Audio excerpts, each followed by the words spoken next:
오늘 흑도라지 꿀청 만드는 중입니다. 쟁이를 만들고 있었어요. 이거를 일일이 다 수작업을 해야 돼. 이렇게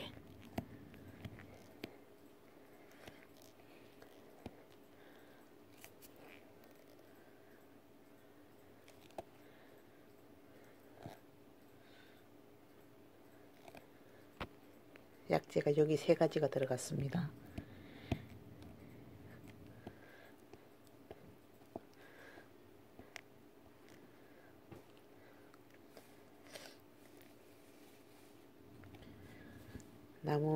나무 수저, 그러니까 대나무 수저예요. 여기 대나무 수저로 쇠하고는 부딪히면 그러니까는 대나무 수저로서 이렇게 다 수작업을 해야 됩니다.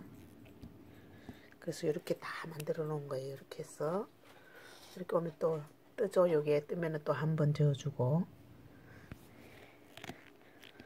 오늘 이게 오미자하고 만든 게 원래 여기 약재가 3가지 들어가는데요.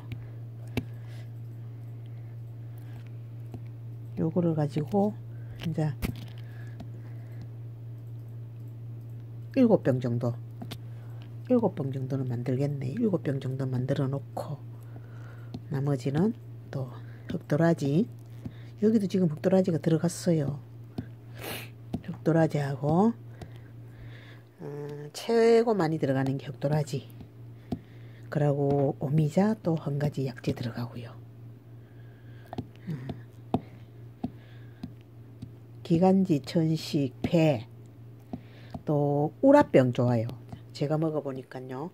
그리고 기침, 감기, 알레르기 천식 있는 분들 꾸준히 드셔보세요. 굉장히 효과 빨리 봅니다. 저는 이걸로 진짜로 오랫동안 몇 년 동안 이렇게 고생했는 기침하고 그 감기가 요즘 끊어지질 않잖아요. 사계절 내 감기 하잖아요. 근데 요거를 나무 스푼, 차 스푼이 있어요. 그 대나무 차 스푼도 팔고 이래 하는데 그 작은 걸로 아침 저녁으로 공부에게 하루에 2번씩 이렇게 떠먹고 따뜻한 미온수 한 잔 마시면 깔끔해. 맛도 좋아요. 아이들도 이 숙성되면 굉장히 맛있거든요. 그 아이들도 그렇게 먹으면 감기하고 기침 요런 거는 굉장히 좋아져요. 저도 지금 그래도 기침을 계속하고 이게 잔뿌리가 남아 있었는데 거의 다 잡혔어요. 그 제가 이거를 지금 한 3병? 제가 3병을 먹었어요. 이거를. 근데 이제 감기가 올 쯤 되면은 이제 보통 우리 기관지 안 좋은 분들은 이거를 먹게 되면 저 하얀 가래가 끓잖아요. 그러면 그게 싹 사라지거든요. 그래서 꾸준히 드셔보세요. 그리고 또 신기한 게 제가 느낀 건데 다이어트도 되는 것 같아요.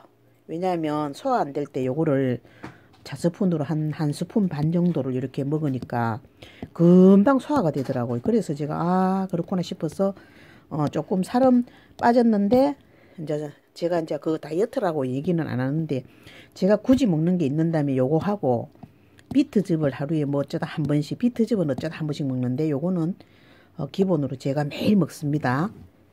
제가 또 먹는 게 있어요. 보여드릴게요. 요겁니다. 요거. 여기 뭐냐 하면은 구중구포 흑도라지 있잖아요. 분말만 타서 제가 이렇게 미온수로 해가지고 하루에 이제 한 잔씩씩 먹거든요. 근데 굉장히 좋더라고요. 꿀청이 이제 단계 싫으면 분말을 사서 드셔도 되는데 사실 제가 분말을 잘 안 팝니다. 근데 가끔씩 이제 한 번씩 이제 회원들이 그렇게 해서 하면은 제가 또 가끔씩은 판매는 하기는 해요. 근데 이제 구중구 하는 게 굉장히 그 시간도 많이 걸리고 또 구중구포를 그냥 찌고 말리고 하는 게 아닙니다. 저 나름대로의 그게 있는데요. 도라지의 성분을 하나도 밖으로 보내지를 않아요. 그대로 다시 도라지가 품을 수 있도록 할 수 있는 그게 저만의 비법입니다.